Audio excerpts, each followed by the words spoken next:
ទូតអាមេរិកនៅកម្ពុជារំលឹកស្មារតីបទឈប់បាញ់ក៏ប៉ុន្តែខកខានមិនបានថ្កោលទោសថៃរឿងបំពេញស្មារតីនេះប្លែកដែរបងប្អូនថ្ងៃនេះឃើញទូតអាមេរិកប្រចាំនៅកម្ពុជាគេរំលឹកខួប1ឆ្នាំតាមពិតខួប1ឆ្នាំគឺវាត្រូវនៅថ្ងៃទី24ខែកក្កដាឯណោះមិនមែន29ទេប៉ុន្តែយ៉ាងហោចណាស់ក៏ទូតអាមេរិកនេះក៏នៅតែរំលឹកអាបត្តិឈប់បាញ់ហ្នឹងក៏និយាយចេះគាត់ថាកាលពីឆ្នាំមុនការប្រយុទ្ធគ្នាតាមបណ្ដោយព្រំដែនកម្ពុជាថៃបានបណ្ដាលឲ្យមានការបាត់បង់ជីវិតការផ្លាស់ទីលំនៅរបស់គ្រួសារជាច្រើននិងភាពមិនច្បាស់លាស់សម្រាប់សហគមន៍ទាំងខាងថៃនិងខាងកម្ពុជា3ខែក្រោយមកលោកប្រធានាធិបតីត្រាំបានសម្របសម្រួលឲ្យមានកិច្ចព្រមព្រៀងសន្តិភាពទីក្រុងកូឡាឡាំពួរជាប្រវត្តិសាស្ត្រដែលបានបង្កើតជាវិធីការទូតមួយសម្រាប់បញ្ចប់ការប្រយុទ្ធនិងដោះស្រាយបញ្ហាព្រំដែនដែលមានយូរយារមកហើយនោះបើទោះបីជានៅមានការងារត្រូវធ្វើបន្ថែមក៏ដោយកិច្ចព្រមព្រៀងនេះនៅតែបន្តផ្ដល់ឲ្យប្រទេសកម្ពុជានិងប្រទេសថៃនៅនីតិវិធីនៅវិធីសាស្ត្រជាក់ស្ដែងដើម្បីកាត់បន្ថយភាពតានតឹងនិងទប់ស្កាត់ការវិលត្រឡប់ទៅរកចំនួនវិញហើយសហរដ្ឋអាមេរិកនៅតែបន្តបដិញ្ញាចិត្តនៅក្នុងការពង្រឹងភាពសន្តិភាពដ៏យូរអង្វែងនេះតាមពិតយើងទាំងអស់គ្នាគួរអរគុណអាមេរិកមែនហើយអាមេរិកមានគុណធំណាស់សម្រាប់ប្រទេសកម្ពុជាបើកុំមានអាមេរិកមិនមានបទឈប់បាញ់ពីរលើកនេះទេអត់មានទេលោកត្រាំគាត់ហៅអ្នកប្រយុទ្ធនៅស្រុកខ្មែរទាំងថៃថាជាអ្នកប្រយុទ្ធដ៏ស្មោកគ្រោកបាទគឺ dirty nasty fighters គាត់និយាយចឹងថាទាំងថៃទាំងខ្មែរគឺអត់ថ្កោលទោសទាំងថៃអត់ថ្កោលទោសទាំងខ្មែរគាត់ថាយើងក៏ក្រិចដូចគ្នាអញ្ចឹងបានន័យថាម៉ោងនេះហ่ะអាមេរិកគឺជួយយើងបានដើម្បីឲ្យមានបទឈប់បាញ់កុំឲ្យស្លាប់ទាហានកុំឲ្យជនស៊ីវិលរត់ព្រាត់ប្រាសនារីគ្រួសារដើម្បីកុំឲ្យថៃទម្លាក់គ្រាប់បែកឬក៏យកដីខ្មែរលើសពី76កន្លែងហ្នឹងទៀតឬក៏ថាមិន76កន្លែងកុំឲ្យថៃយកដីលើសពី14កន្លែងពីដើមឡើយថៃទៅយកថែមបាន60ជាងកន្លែងទៀតទេអាការមុនតែ14ទេក្រោយឈប់បាញ់លើសទៀតនេះកន្លែងនេះដែលខ្ញុំនិយាយថាអាមេរិកណារំលឹកស្មារតីនៃបទឈប់បាញ់ឲ្យបដិញ្ញាចង់ឲ្យកម្ពុជានិងថៃមានស្មារតីនៃបទឈប់បាញ់នេះយូរអង្វែងដើម្បីសុខសន្តិភាពនឹងគ្នាក៏ប៉ុន្តែតើក្រមគ្រាប៉ុណ្ណាទៅតើសហរដ្ឋអាមេរិកមានមើលទេតើឲ្យមានសន្តិភាពសុខជាមួយគ្នាយ៉ាងម៉េចនៅពេលដែលគ្មានអំពើយុត្តិធម៌នេះលោក Martin Luther King ដែលជាជើងឯកផ្នែកសិទ្ធិសេរីភាពប្រជាពលរដ្ឋនៅសហរដ្ឋអាមេរិកដែលគេលួចបាញ់សម្លាប់ចោលដោយសារតែគាត់តស៊ូសិទ្ធិសេរីភាពដែលជាជនជាតិស្បែកខ្មៅក៏ប៉ុន្តែគាត់តស៊ូសិទ្ធិដើម្បីប្រជាពលរដ្ឋអាមេរិកទាំង300លានអ្នកជាងនេះដែលគេរំលឹកកណូបការៈគាត់និយាយថាគ្មានទេសន្តិភាពបើគ្មានយុត្តិធម៌ហើយគ្មានទេយុត្តិធម៌បើអត់សន្តិភាពនេះគឺជាពាក្យដែលគាត់ព្រានប្រដៅមនុស្សលើលោកឲ្យតាំងស្មារតីថាយើងត្រូវចាំថាបើអត់មានយុត្តិធម៌គ្មានទេសន្តិភាពហើយបើអត់សន្តិភាពក៏គ្មានដែរយុត្តិធម៌តើយើងបានសន្តិភាពមកពីណាយុត្តិធម៌ឯណានៅប្រទេសកម្ពុជាសហរដ្ឋអាមេរិកមានបទឈប់បាញ់មួយគឺប្រឹងដាក់សម្ពាធឲ្យថៃនិងកម្ពុជារៀបចំបទឈប់បាញ់ក៏ប៉ុន្តែសហរដ្ឋអាមេរិកខ្លួនឯងមកដល់ម៉ោងនេះរដ្ឋបាលលោកត្រាំខកខាននៅក្នុងការដាក់សម្ពាធឲ្យថៃគោរពបទឈប់បាញ់ហ្នឹងអត់មាននិយាយអីមួយម៉ាត់អាមេរិកខកខានទាំងមិនបានថ្កោលទោសថៃរឿងយកយន្តហោះអាមេរិក F16 យកមកទម្លាក់លើដែនអធិបតេយ្យរបស់កម្ពុជាដែលយន្តហោះ F16 នេះគឺជាយន្តហោះដែលមានកិច្ចព្រមព្រៀងជាមួយសហរដ្ឋអាមេរិកមិនអាចយកមកឈ្លានពានដែនអធិបតេយ្យរបស់រដ្ឋបរទេសណាបានទេគឺប្រើតែការពារក្នុងដែនអធិបតេយ្យរបស់ខ្លួនអត់មាននិយាយអីមួយម៉ាត់ក្រោយពីបទឈប់បាញ់មកគឺអាមេរិកបលែងខ្មែរចោលទៅគាំទ្រលុយយោធាឲ្យថៃរហូតម្ដង100លានម្ដងជូនរថក្រោះម្ដងធ្វើសម្ពយុទ្ធយោធាជាមួយនឹងទ័ពថៃរហូតតើនេះឬគឺជាការរក្សាសន្តិភាពសម្រាប់ខ្មែរជាការពិតហើយយើងអត់មានចំនួនព្រំដែនតទៅទៀតក្នុងន័យថាអត់មានការបាញ់ផ្លោងដាក់គ្នាតទៅទៀតក៏ប៉ុន្តែឯណាយុត្តិធម៌សម្រាប់ជាតិខ្មែរថៃបំពេញគ្រប់រឿងតើឯណាសហគមន៍អន្តរជាតិមិនថ្កោលទោសថៃសហរដ្ឋអាមេរិកនេះបើជ្រុលថាអូសទូកកុំឲ្យល្អានចាប់ត្រីបានកុំឲ្យល្អក់ទឹកបើជ្រុលជាបាបឲ្យវាឆ្អាបមាត់បើជ្រុលជាជួយខ្មែរទៅហើយហេតុអីមិនថ្កោលទោសថៃនៅក្នុងការឈ្លានពានទឹកដីកម្ពុជាហេតុអីបានជាសហរដ្ឋអាមេរិកមិនថ្កោលទោសថៃបើមិនធ្វើអីសោះ បានសុខសន្តិភាពថាបានជួយសម្រួលល្អហើយអរគុណលោកត្រាំអរគុណរដ្ឋាភិបាលសហរដ្ឋអាមេរិកអរគុណដែលបានរៀបចំឲ្យមានបទឈប់បាញ់ដែលខ្ញុំបាននិយាយឲ្យថាមិនក្រៅកាហាយមិនឆ្លោះគ្នាតទៅទៀតប៉ុន្តែមិនមែនបានន័យថាយើងយកបង់មករុំរបួសនៅពេលដែលយើងកំពុងតែមានជំងឺមហារីកខាងក្នុងដែលត្រូវការធ្វើកេម៉ូថេរ៉ាពីទេយើងអត់អាចលៀបបិទបង់តបៅខាងលើហើយយើងថាអូជានីគ្នាឲ្យពីអ្នកហ្នឹងឬក៏របួសនឹងជាអត់ទេស្នាមរបួសដ៏កប់ជ្រៅនៅក្នុងបេះដូងខ្មែរសប្ងៃគឺបន្លាលួសនឹងកុងតឺន័រដែលថៃឆ្លៀនពៀនក្រោយបាត់ជប់បាញ់ខ្ញុំអត់និយាយទេពីពេលជប់បាញ់គ្នានឹងអរគុណហើយអាមេរិកដែលយើងនាំគ្នាឲ្យខ្មែរថៃជុំគ្នាខ្ញុំឈឺចាប់នឹងអាការដែលឲ្យមានប័ណ្ណឈប់បាញ់ឲ្យខ្មែរបខំចិត្តសញ្ញេឲ្យថៃដីនៅណានៅហ្នឹងខ្ញុំឈឺចិត្តអត់ទាន់មានថ្ងៃស្រាកស្រានទេខ្ញុំនៅតែឈឺចិត្តថាហេតុអីបានជាយើងបង្ខំឲ្យកម្ពុជានិងថៃព្រមចោះចរចានៅពេលដែលខ្មែរចាញ់ថៃខ្មែរចាញ់ព្រៀបថៃគ្រប់រឿងហើយឲ្យគ្នាបង្ខំគ្នាចរចាបកគលដីខ្មែរឲ្យថៃគ្រប់គ្រង14កន្លែងទេដំបងហ្នឹងគឺនៅ4ខេត្តព្រះវិហារដល់មានជ័យប្រទីមានជ័យនិងពោធិ៍សាត់មានតែ4ខេត្តតា14ទីតាំងទេដែលដំបងឡើយដើមខែហ្នឹងទទួលស្គាល់ដល់តែក្រោយមកដីដែលថៃគ្រប់គ្រងបានដាក់បលាលួសនិងវាទីកាយប្រឡង់នឹងធ្វើលបងបេតុងកើនឡើងដល់76ទីតាំងលើស62ទីតាំងពីទីតាំងដើមដែលបានព្រមព្រៀងគ្នាហើយអាមេរិកគាត់ថាមករក្សាសន្តិភាពអាមេរិកបដិញ្ញាជួយមើលការខុសត្រូវមើលកន្លែងណាជួយកន្លែងណាតើកម្ពុជាលេបបានដែរទេប្រជាពលរដ្ឋកំពុងតែរងភាពអយុត្តិធម៌អង្គុយបន់ស្រន់រងចាំបង្កើតភូមិរងចាំយុត្តិធម៌ធ្លាក់ពីលើឋានទេវតាដែលអ្នកដែលមានឥទ្ធិពលដោយអាមេរិកអត់បានជួយដាក់សម្ពាធថៃមិនដាក់សម្ពាធថៃមិនថ្កោលទោសថៃចាប់សម្ព័ន្ធភាពជាមួយថៃផ្ដល់សពាវុធឲ្យថៃជួយផ្នែកយោធាជាប្រាក់ថវិកាជួយថៃសពបែបយ៉ាងនៅក្នុងពេលដែលកម្ពុជានិងថៃមានចំនួនហើយថៃឈ្លានពានរំកិលចូលដីខ្មែររាល់ថ្ងៃរហូតដល់ទៅ76ទីតាំងកម្ពុជាខ្លួនឯងក៏ទទួលស្គាល់ថាថៃរំលោភឈ្លានពានក្រោយបាត់ឈប់បាញ់ច្រើនករណីគ្រាន់តែមិននិយាយប្រាប់ថាប្រមាណកុំតែបានលោកអ៊ុំសំអានទេកុំឲ្យអត់ដឹងថាថៃឈ្លានពានយកដែនអធិបតេយ្យកម្ពុជាក្រោយបាត់ឈប់បាញ់នេះរហូតដល់76កន្លែងហើយយើងថាស្រឡាញ់សន្តិភាពបានសន្តិភាពមកពីណាបើគ្មានយុត្តិធម៌ខ្ញុំថានេះជាបណ្ដាសាដែរ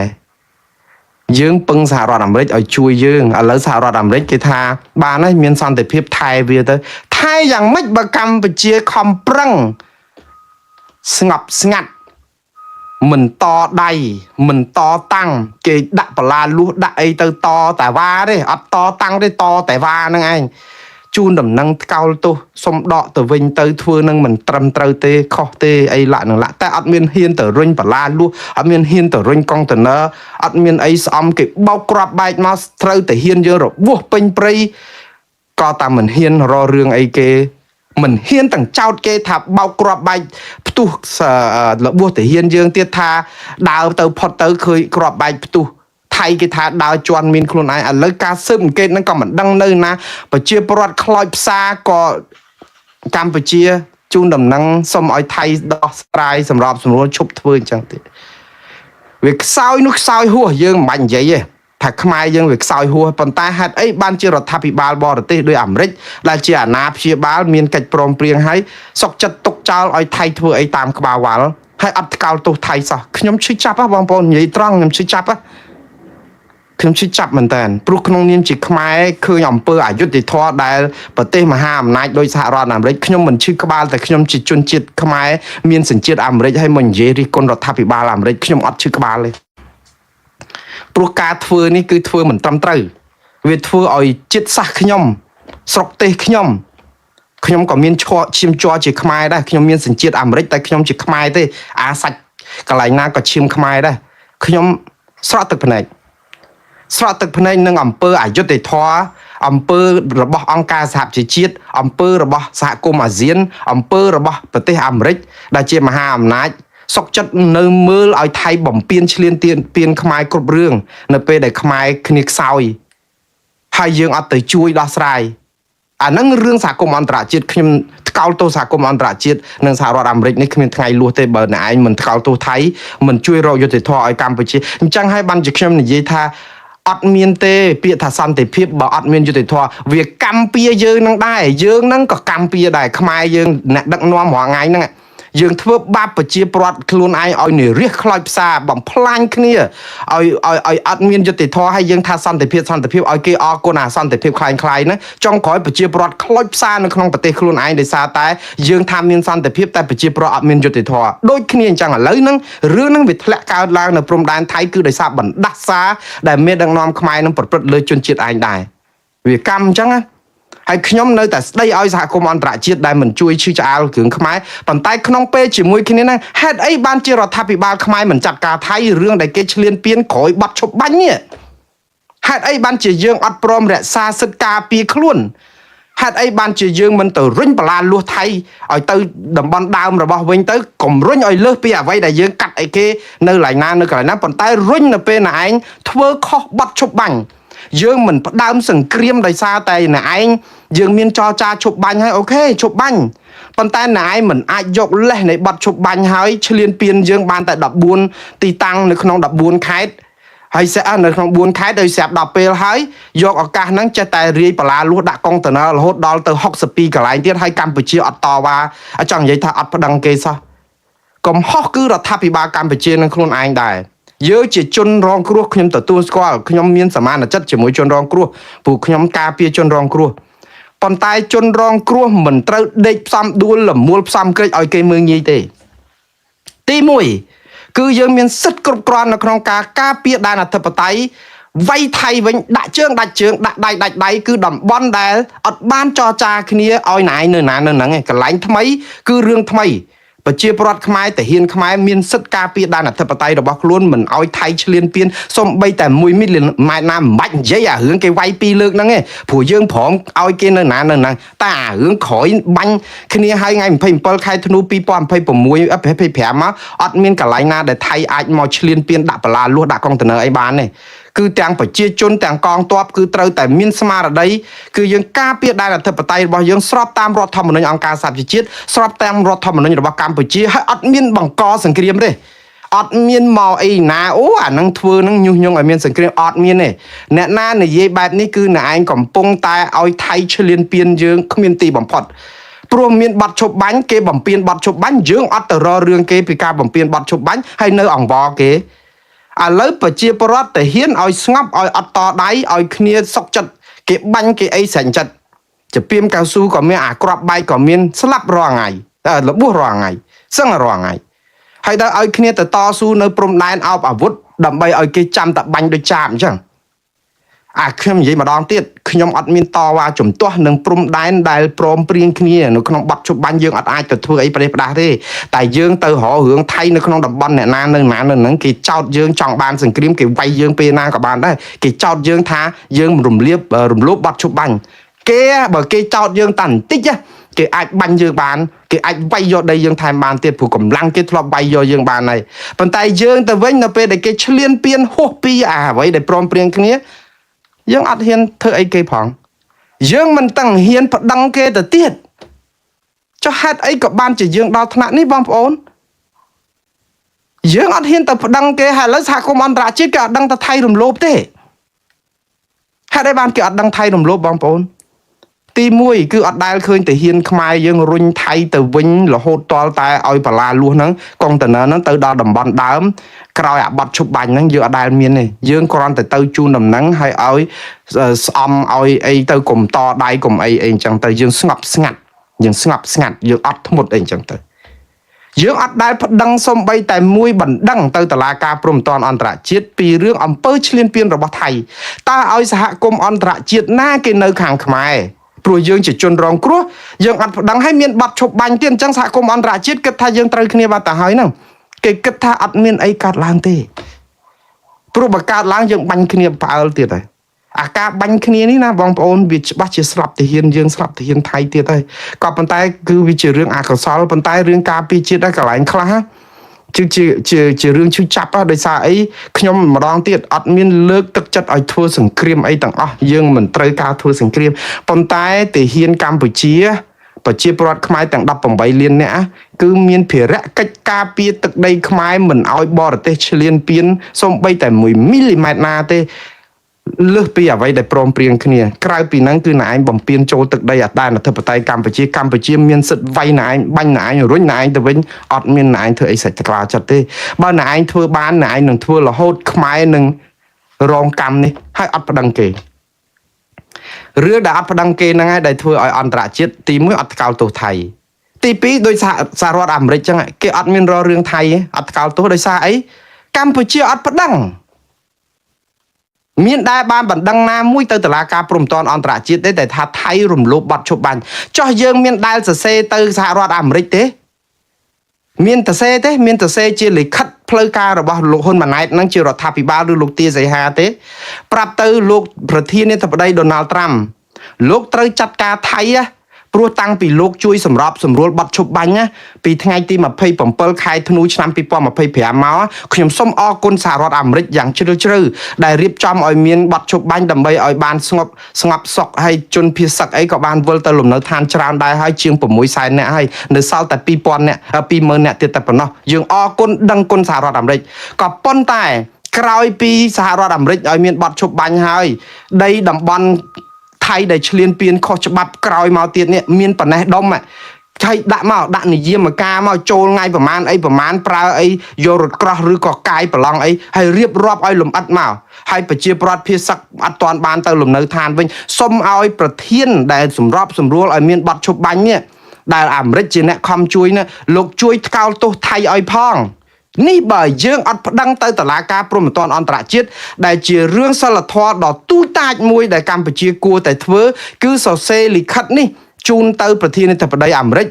ដើម្បីឲ្យជួយដាក់សម្ពាធថៃយើងអត់សរសេរយើងប្រហើតាមប្រព័ន្ធផ្សព្វផ្សាយឯណាយើងទៅសម្ភាស Bloomberg យើងទៅសម្ភាសមួយ Fox News យើងទៅសម្ភាសជាមួយគេដែលយកប្រព័ន្ធសារព័ត៌មានដើម្បីដោះស្រាយរឿងក្តីព្រមតន់កើតដែរយើងស្រេចទឹកខ្យល់ស្លាប់ទៀតក៏គ្មានអ្នកណាគេឈឺក្បាលយើងដែរព្រោះយើងអត់ប្តឹងតែយើងប្តឹងជាលិខិតផ្លូវការចូលរដ្ឋបាលលោកត្រាំគឺគេនឹងចាត់ការបណ្ដឹងយើងបើយើងប្តឹងផ្លូវការចូលទៅតុលាការព្រហ្មទណ្ឌអន្តរជាតិគេចាត់ការបណ្ដឹងយើងនៅពេលដែលគេចាត់ការបណ្ដឹងយើងនៅពេលនោះឯងដែលថៃត្រូវតែដកទ័ពថយទាំងអស់ព្រោះអីថៃអត់អាចមកឈ្លានពានទឹកដីកម្ពុជាបានហើយថៃអត់ខ្លាចសេចក្តីថ្លែងការណ៍ជាសាធារណៈរបស់ខ្មែរអត់ប្រយោជន៍ទេកម្ពុជាថ្លែងការណ៍ខ្សោះខ្យល់ទៀតក៏អត់ប្រយោជន៍ដែរហេតុអីបានខ្ញុំថាអត់ប្រយោជន៍បងប្អូនមកដល់ម៉ោងនេះកម្ពុជានិងថៃអត់ទាន់មានឯកអគ្គរដ្ឋទូតពេញសមត្ថភាពនៃប្រទេសទាំងពីរទេ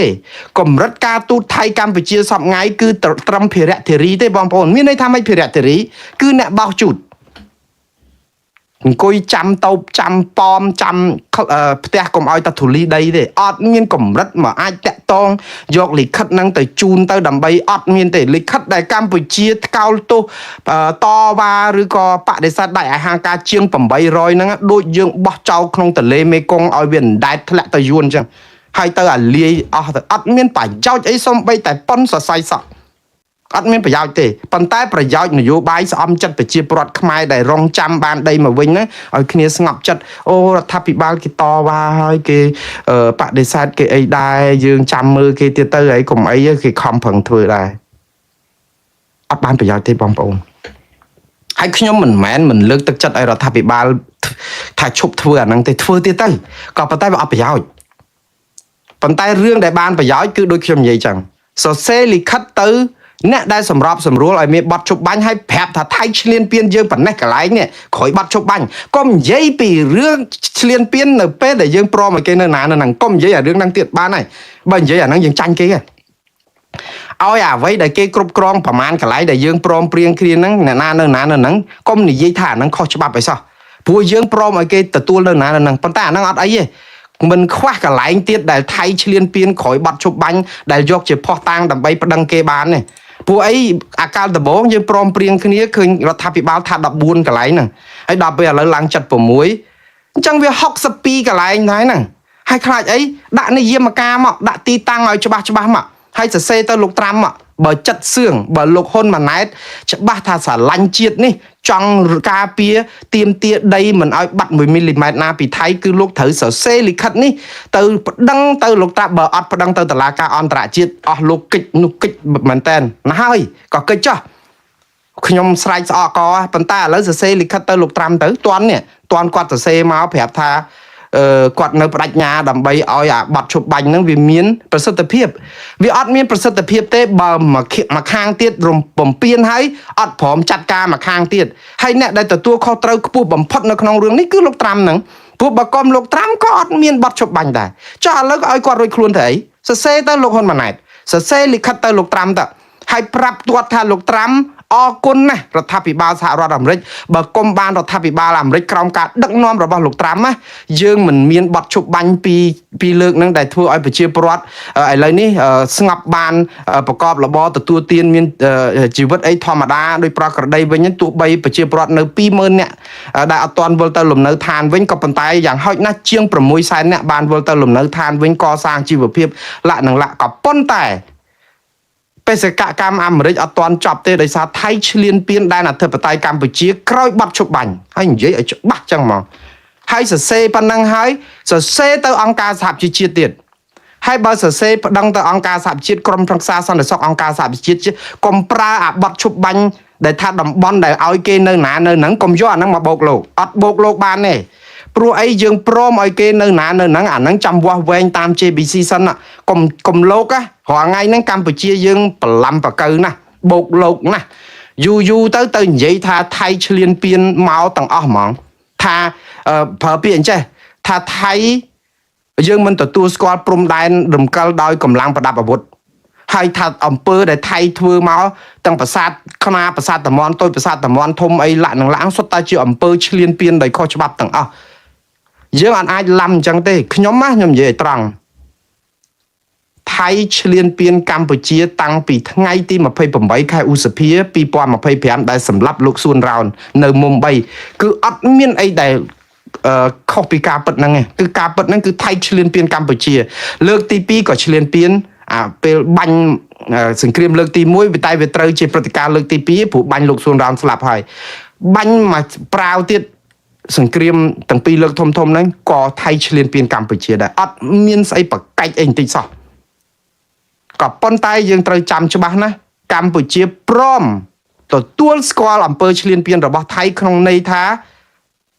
ឲ្យអ្នកណានៅណានៅហ្នឹងក្នុងន័យហ្នឹងគឺយើងទទួលស្គាល់ភាពស្របច្បាប់របស់ការគ្រប់គ្រងរបស់ទាហានថៃដែលប្រើកម្លាំងនៅលើដីដែលយើងព្រមគេអញ្ចឹងកុំយករឿងហ្នឹងមកបោកលោកជាមួយនឹងអា62កន្លែងទៀតនេះឲ្យដាច់ឲ្យច្បាស់ដើម្បីឲ្យដឹងថាបတ်ឈប់បាញ់នៅម្ដុំកុំនិយាយញ៉ៃញ៉ៃហើយកុំធ្វើឲ្យខួរក្បាលខ្មែរកញ្ញាញ់ខួរតំបន់ដែលយើងព្រមឲ្យថៃនៅណានៅហ្នឹងគឺបានន័យថាថៃធ្វើខុសច្បាប់ជាឆាកអន្តរជាតិមែនហើយប៉ុន្តែភាគីកម្ពុជាព្រមទទួលស្គាល់ឲ្យថៃគ្រប់គ្រងតំបន់ហ្នឹងបានន័យថាយើងព្រមទទួលស្គាល់ថាអំពើឈ្លានពានហ្នឹងវាស្របច្បាប់ទៅវិញនេះខ្ញុំនិយាយពីរឿងកិច្ចព្រមព្រៀងនៃបទជប់បាញ់ខ្ញុំអត់និយាយពីរឿងឈ្លានពានក្រោយបទជប់បាញ់ទេតែពេលថៃរំកិលបលាលួសហើយវាយអីទៀតនេះគឺជាអំពើឈ្លានពានខុសច្បាប់ទាំងស្រុងដែលអត់មានអនុគ្រោះហើយត្រូវតែលើកឲ្យច្បាស់តំបន់ណាដែលព្រមព្រៀងគ្នាពីដើមមកតំបន់ណាដែលក្រោយមកឆ្លោះគ្នាហើយសរសេរទៅក្រុមប្រឹក្សាសន្តិសុខអង្គការសហប្រជាជាតិយ៉ាងហោចក៏ប្តឹងឲ្យក្រុមប្រឹក្សាសន្តិសុខអង្គការសហប្រជាជាតិនេះមើលឃើញចំណុច62កន្លែងដែលថៃឈ្លានពានក្រោយបទជប់បាញ់ឲ្យដឹងថាថៃរំលោភបទជប់បាញ់ទី1ទី2សរសេរទៅអាមេរិកដែលជាអ្នកដែលឲ្យរៀបចំឲ្យមានបទជប់បាញ់និងទី3គឺតុលាការព្រំដែនអន្តរជាតិមួយណាក៏បានដែរតែទៅសេទៅបើទៅសេទៅតែក្រុមប្រឹក្សាសន្តិសុខអង្គការសហប្រជាជាតិក៏បណ្ដឹងនឹងគេបញ្ជូនបន្តទៅតុលាការព្រំដែនអន្តរជាតិដែរឲ្យវាមានឯកសារយើងអត់ផងយើងបង្ហើតាមខ្យល់យើងទៅនិយាយប្រាប់អង្គការសហប្រជាជាតិថាអំពើទាំងពីរលើកហ្នឹងរបស់ថៃគឺជាអំពើឈ្លានពានតើអ្នកណាគេស្ដាប់យើងយល់បើយើងឈ្លានពានហេតុអីបានយើងសញ្ញេឲ្យគេនៅណានៅហ្នឹងហើយសញ្ញេនៅណានៅហ្នឹងនៅក្នុងបទឈប់បាញ់អត់មានប្រើពាក្យឈ្លានពានទេបទឈប់បាញ់អត់មានប្រើពាក្យឈ្លានពានទេគឺនិយាយថាសម្របសម្រួលហើយដល់ពេលនៅខាងក្រៅសញ្ញេហើយមកនិយាយខាងក្រៅថាហ្នឹងសិតតែអំពើឈ្លានពានយើងនិយាយនយោបាយមិនឈ្នះគេទេសារនេះគឺជាសារនយោបាយខ្ញុំមិនបន្ទោសរដ្ឋាភិបាលនៅក្នុងនិយាយថាថ ថៃឆ្លៀនពៀនទេព្រោះខ្ញុំថាថៃឆ្លៀនពៀនតាំងពីថ្ងៃទី1អត់មានបកាយកន្លែងណាទេខ្ញុំអត់បានដូរចិត្តទេថៃគឺឆ្លៀនពៀនកម្ពុជារឿងសំខាន់គឺកម្ពុជាខ្លួនឯងទេដែលធ្វើឲ្យមានចំណុចខ្សោយទី1គឺព្រមឲ្យថៃនៅណានៅហ្នឹងទី2មកបន្លំបកៅថាតំបន់ដែលគេយកមកហ្នឹងជារឿងឆ្លៀនពៀនខុសច្បាប់ហើយប្រាប់ថាមិនទទួលស្គាល់អាមិនបើយើងសរសេរបាត់ជប់បាញ់ឲ្យគេទទួលស្គាល់ឲ្យគេនៅហ្នឹងដូច្នេះកុំយកអាចាញ់គេអញ្ចឹងដូចខ្ញុំម្ដងទៀតទុកអាហ្នឹងម្ដុំសិនបាត់ជប់បាញ់អត់ទាន់រួចខ្លួនទេថៃដោះស្រាយព្រោះមាន JBC វាស់វែងអីទៅប៉ុន្តែអាក្រោយនេះអាក្រោយបាត់ជប់បាញ់នេះយើងអត់ត្រូវឲ្យថៃរួចខ្លួនទេយើងបញ្ជាតបមិនឲ្យតដៃគេហ្នឹងគឺជារឿងបំពេញរដ្ឋធម្មនុញ្ញកម្ពុជាទៅទៀតព្រោះយើងបំពេញរដ្ឋធម្មនុញ្ញកម្ពុជានៅពេលដែលយើងខៀខាំងយើងខាត់តែហ៊ានការពារព្រំដែនអធិបតេយ្យរបស់យើងមិនឲ្យតដៃថៃនៅពេលដែលគេឆ្លៀនពៀនក្រោយបាត់ឈប់បាញ់រឿងនេះគឺផ្ទុយនឹងរដ្ឋធម្មនុញ្ញខ្លួនឯងទៀតព្រោះរដ្ឋធម្មនុញ្ញកម្ពុជាគឺថាកងទ័ពគឺដើម្បីការពារដែនអធិបតេយ្យកម្ពុជានៅពេលដែលមានបរទេសឆ្លៀនពៀនគឺមានសិទ្ធិការពារខ្លួនយើងអត់ឲ្យកងទ័ពតដៃទៀតនេះគឺជាការបំពេញរដ្ឋធម្មនុញ្ញខ្លួនឯងទៅទៀតហើយដល់ចឹងហើយតែយើងទៅរករឿងអ្នកអង្ក្រៅថាមកញុះញង់ឲ្យធ្វើសង្គ្រាមអ្នកណាក៏ដោយដែលញុះញង់ឲ្យធ្វើសង្គ្រាមជាមួយថៃដែលតាក់ទងនឹងបាត់ឈប់បាញ់ដែលកម្ពុជាព្រមព្រៀងហើយនឹងហើយញុះញង់ធ្វើសង្គ្រាមប៉ុន្តែអ្នកណាដែលញុះញង់ឬក៏លើកទឹកចិត្តឲ្យទៅហ៊ានត្រូវការពាររុញបលាលួសថៃកុងតឺន័រថៃទៅវិញនៅពេលដែលអ្នកឯងដាក់ក្រោយបាត់ឈប់បាញ់គឺជាសិទ្ធិស្វ័យការពាររបស់កម្ពុជាអត់មានខុសច្បាប់ទេហើយគឺជាភាពអង់អាចក្លាហានរបស់ទាហានខ្មែរឈាមជ័រខ្មែរពលីដើម្បីជាតិអត់ឲ្យអ្នកឯងឆ្លៀនពៀនក្រោយបាត់ឈប់បាញ់ទេមុនបាត់ឈប់បាញ់វាចប់ហើយក្នុងបាត់ឈប់បាញ់តែក្រោយបាត់ឈប់បាញ់អ្នកឯងអត់មានធ្វើអីឥឡូវដល់យើងហាមទាហានអត់ឲ្យតវ៉ាគឺគេឆ្លៀនពៀនរហូតគេបោកក្បាច់លើទាហានយើងគេធ្វើបាបទាហានយើងតាមព្រំដែនរហូតឲ្យដូចចាបចឹងជីវិតទាហានដូចចាបចឹងគេមើងងាយយើងដោយសារអីដោយសារតែយើងយកវិធីអត់ធ្មត់ល្អហើយប៉ុន្តែមិនមែនអត់ធ្មត់ឲ្យគេជន់ក្បាលអញ្ចឹងទេយ៉ាងហោចណាស់ក៏ប្តឹងដើម្បីរក្សាជីវិតទាហានជួរមុខកុំឲ្យរងគ្រោះដែរព្រោះគ្នាអត់អាចតដៃបានហើយឲ្យនៅចាំដូចចាបអញ្ចឹងហ្នឹងគេបាញ់ថ្ងៃណាក៏បានដែររឿងនេះអត់ល្អទេបងប្អូនរឿងនេះអត់ល្អទេព្រោះយើងយកទាហានយើងយកទៅបថុយគ្រោះថ្នាក់គាត់ស្មោះស្ម័គ្រឲ្យទាហានណាក៏ការពារជាតិដែរខ្ញុំគ្មានមន្ទិលអីសំបីតែបន្តិចថាទាហានខ្មែរពលរដ្ឋខ្មែរណាក៏បូជាជីវិតដើម្បីជាតិមាតុភូមិនេះដែរខ្ញុំអត់មានមន្ទិលទេក៏ប៉ុន្តែកុំធ្វើឲ្យគាត់ខ្លាយទៅជាជនរង